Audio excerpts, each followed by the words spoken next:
All right, welcome back to the Elias Macko Show. We're going to head to Craig Silverman now. He's an investigative journalist. For over a decade, he's been looking at digital deception, and his current venture is called Indicator. He's co-founder of Indicator. Craig, welcome back to the program. It has been a while, but it's a real pleasure to roll out the red carpet and have you back on. Thank you so much for having me. Appreciate it. So, Craig, I did a little tease before, but it's about a month ago. You sent to Meta, the owner of Facebook, you send them a list of 150 Facebook pages. Tell our listeners what those 150 pages, what they're all about. So their main type of content is just 100% made up, totally false hoaxes, often about prominent people. So what they'll often do is, they'll make up something. For example, when Stephen Colbert, when it was announced his show would end, suddenly they were just raining down posts about Stephen Colbert planning to launch a new show with Rachel Maddow. Not true. Stephen Colbert adopting 20 years ago abandoned twins and raising them as his own. Not true. They were obsessed recently with Kobe Bryant's widow, Vanessa Bryant, claiming that she was pregnant with an NBA player's baby. 100% not true. This is what they pump out per page, sometimes dozens of posts a day, just totally made up stuff with AI-generated images, and in some cases, AI-generated videos animating these stars, these celebrities doing things that they never did.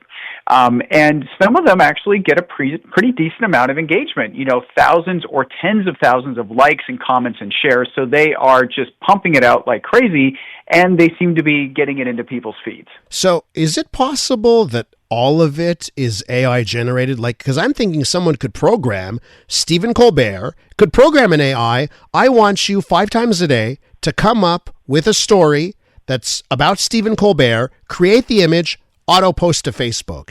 Is it basically an AI slop farm? Yeah, it's a factory. For example, I have, so what a lot of these pages do is they have the fake story, they get your attention, and then they put a link to their website. And the goal is to get people to read it, to be interested in what the lie is, and then to click to read more. And then when you go to the website, it's just filled with the ads. So that's how they make money.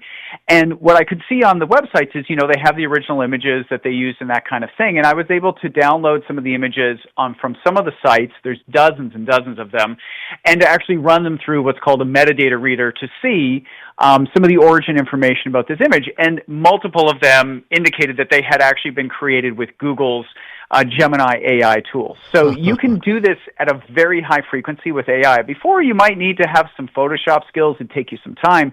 But now the volume is super easy because, as you sort of said, you can just write a bunch of prompts and generate this stuff instantly and post it. And then the part of this is the financial aspect. You can get revenue off it, right? The creator programs, you're bringing in dollars off of this.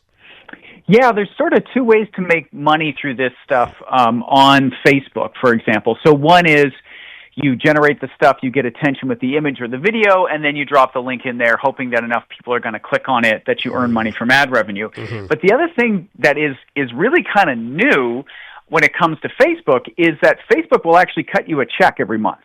And that's crazy. So they have a program, and this is also on TikTok. It's sort of a creator's program. If you create content that people engage with on Facebook, you can get enrolled in this program, and based on the amount of engagement of your posts and your videos and all of that, Facebook, through its own sort of unknown calculation, will literally deposit money in your account every month based on your engagement. And there is absolutely examples of people. There's a guy in the U.S. who's a long-known kind of hoax and satire purveyor who announced recently that he had been welcomed into this program. He's making great money. His page has exploded in engagement. So now Meta is literally paying people to create hoaxes. So, Craig, you present these 150 pages to Facebook. What's the response? Well, what's interesting, before we get to the response this time, is that back in January or February, I sent a list of similar pages, about 90 of them, to Meta. And I said, here's what they're doing. What do you say? And they removed almost all of them for a variety of infractions. So this time, I've spent time, I've collected more of the pages. They just keep sprouting up. Send them 150. They do almost nothing now. And so, of course, the question is, well, what changed? And what changed is that Meta in the U.S., which is where most of these pages are targeting, but I have seen some stuff around the NHL, for example, which might appeal to Canadians. In the U.S., Meta got rid of its fact-checking partners in March of this year. That was third-party groups who would do fact-checking, and Meta would label and kind of reduce the spread of things that were labeled false. Meta got rid of that, said it was a biased program, and basically sort of embraced the Republican and Donald Trump view of that. And so now Meta told me basically like, yeah, these don't actually violate any policies. You know, they have a policy against monetizing hoaxes and information that's been fact-checked as false, but without the fact-checkers, that's no longer a reason to violate the content in the United States. So elsewhere, there could still be fact-checkers, but in the U.S., you are free to post hoaxes all you want. So, Craig, listen, last year around the election time, I actually did a U.S. State Department trip. And during the trip, it was under the guise of combating misinformation, disinformation. I met with a whole bunch of these fact checker groups. I have to be very honest. They all said it was a lost cause. They all said they were losing the fight. They all said it's impossible to keep up. OK, so with that in mind, I'll also throw one other thing at you, and that, I've seen some of this AI slop, fake information, fake images. For me in my Facebook, it happened about Breaking Bad. I guess I interacted with one piece of Breaking Bad TV show content, and then all of a sudden, I'm getting this stuff, and it's showing Walter White and Jesse from Breaking Bad, and they're just fake, made-up stories. The series is coming back. You won't believe what happened. So I started to get it, and then you know what I did? I went to I clicked on those 3 dots in the corner of the post, and I said, not interested, or do not show me this page. And then after a while, it went away. So let me throw this at you. If it's impossible to stop it anymore, the fact checkers say it's impossible, and it's AI generated, is it not just on each of us to protect ourselves? So on the first point, there's no question that fact checkers alone aren't going to stem the tide on this kind of stuff, especially not in the age of AI, where the distribution now on a place like Meta, obviously, it's massive. You can reach millions of people, whoever you are, depending on what you create. But since we've had the democratized distribution, now we have the kind of democratized creation where AI enables me to just pump this stuff out like crazy. And so, yes, fact checkers are overwhelmed in every part of the world. They're also being undermined and attacked in different ways. So we could never rely on them solely to do that. But one point I'll make on that is that, when they would do the fact checks, Meta would take that data and it was able to train automated systems to learn about false claims, to learn about deception, and then in some cases to proactively identify copycats and other things. And so the fact checkers alone couldn't keep up, but Meta was also training systems based on the data generated by the fact checkers that could start to get a little more at scale, but never going to be a 100% solution. On the point of personal responsibility, that's 100% the larger piece of this for all of us, which is that, we have a tremendous access to so much information, but it is on us to make more effort to think about where things are coming from and what is in front of us.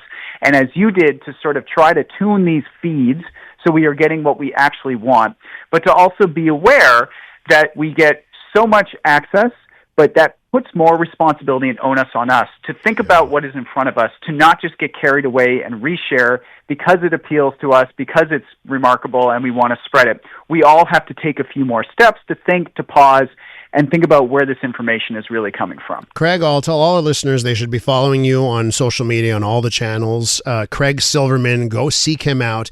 And the venture that he's running now is indicator.media. Craig, be well. Thanks for coming on. Thank you. I'm Dylan Playfair. And I'm Tyler Smith. We're putting loneliness in the penalty box by talking to some of our favorite athletes about the importance of friendship. This is Bromance. Bromance is brought to you by Charm Diamond Centers, proudly Canadian-owned and operated. Charm has been part of your love stories and bromances for over 50 years. And you can find Bromance on the iHeartRadio network or wherever you get your podcasts.